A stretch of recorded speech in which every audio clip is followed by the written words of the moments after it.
kita masih lagi subtopik untuk menentukan persamaan garis lurus. Okey, sama seperti hari Rabu lepas, cuma hari ini kita akan tengok beberapa contoh soalan yang lain pula yang melibatkan persamaan garis lurus. Okey, so ini adalah contoh 13. Okey, kita tengok gambar rajah yang diberikan. Kita ada dua garisan, iaitu garisan PQ. Pada garisan PQ kita ada dua titik yang melaluinya, iaitu titik M dan juga titik A. Dan kita ada satu lagi garisan, iaitu SR, ada dua titik yang melaluinya, iaitu N dan juga A. Okey, kita tengok. Okey, diberi bahawa garis lurus PQ adalah selari dengan paksi X dan garis lurus RS adalah selari dengan paksi Y. Okey, selari itu maksudnya apa? Maksudnya adalah sama. Kita ada dua garis ya. PQ ini selari dengan paksi X, SR ini selari dengan paksi Y. Ini paksi dia. Okey, soalan kita tentukan persamaan garis lurus PQ dan juga tentukan persamaan garis lurus RS. Okey, so mudah saja kalau kita ingat balik. Untuk menentukan persamaan garis lurus, kita perlu merujuk kepada persamaan garis lurus ini, iaitu Y sama dengan MX tambah C. Yang mana kita perlu tahu dia punya nilai M dan juga kita perlu tahu dia punya nilai C. M ini adalah kecerunan garis dan C ini adalah pintasan Y. Okey, so untuk kita tentukan kecerunan garis, kita akan gunakan titik-titik yang diberikan pada yang melalui garis tersebut. Okey, so kita tengok. Pada PQ ada dua titik, iaitu A dan M. Jadi untuk kita tentukan kecerunannya, kita akan gunakan konsep yang ini. Okey, X2 kita boleh tentukan rumus daripada rumus Y2 tolak Y1, X2 tolak X1. Okey, so kat sini kita dah tentukan dia X1 Y1 untuk A, X2 Y2 untuk M.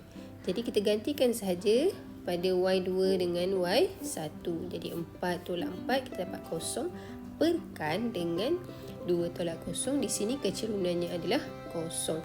Okey, so untuk pintasan Y pula, untuk pintasan Y kita tengok pada garisan yang diberi. Okey, garisan yang diberi ini kita ada M yang terkena pada paksi Y. Jadi yang ini kita panggil sebagai pintasan Y. Kalau untuk SR ni ada titik yang terkena pada paksi X, yang ini kita panggil sebagai pintasan X. Okey, so untuk yang PQ, yang selari dengan paksi X tu, kita dah ada pintasan Y dan kecerunannya adalah kosong. Maka masukkan dalam persamaan garis lurus ini, yang mana M dia sama dengan kosong. Okey, dan pintasan Y adalah 4. Apabila kosong darab dengan X, kita dapat kosong, maka dapatlah persamaan garis lurus PQ itu adalah Y sama dengan 4. Okey, begitu juga dengan garis RS.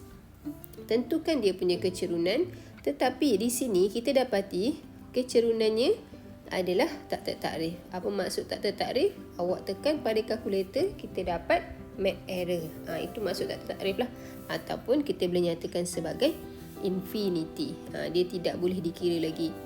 Okey, so apabila kecerunan ini tak tertakrif, kita akan tengok dia punya jarak daripada garis lurus RS ke paksi Y adalah 2. Okey, kita tengok dia punya locus. Okey, jarak dia. Okey, so maka kat sini kita boleh buat persamaan garis lurusnya adalah X sama dengan 2. Minda 9.1, F kita akan buat dia punya latihan dalam buku kerja. Okey, nanti cikgu akan berikan muka surat dan juga nombor soalan. Kita tengok soalan. Tentukan persamaan garis lurus yang melalui pasangan titik yang berikut. Dia tidak berikan M, dia juga tidak berikan C, dia juga tidak memberikan sebarang rajah. Okey, dalam keadaan begini pun kita masih lagi boleh menentukan dia punya persamaan garis lurus. Okey, so awak ingat semula kita ada persamaan garis lurus yang am, iaitu Y sama dengan MX tambah C. Apa yang kita perlu tahu? Kita perlu tahu nilai M atau kecurunannya dan kita perlu tahu dia punya pintasan Y. Okey, so jom kita buat yang soalan A. Soalan A kita ada dua titik, iaitu K dan juga L. Okey, untuk permulaan ni lebih mudah kalau kita labelkan dulu X1, Y1, X2, Y2. Jadi kita boleh tentukan kecerunannya dengan Y2 tolak Y1 per X2 tolak X1. Gantikan nilai dia. Kita akan dapat 0 tolak 2 bahagi dengan 6 tolak 0. Jadi kat sini kita akan dapat negatif 2 per 6.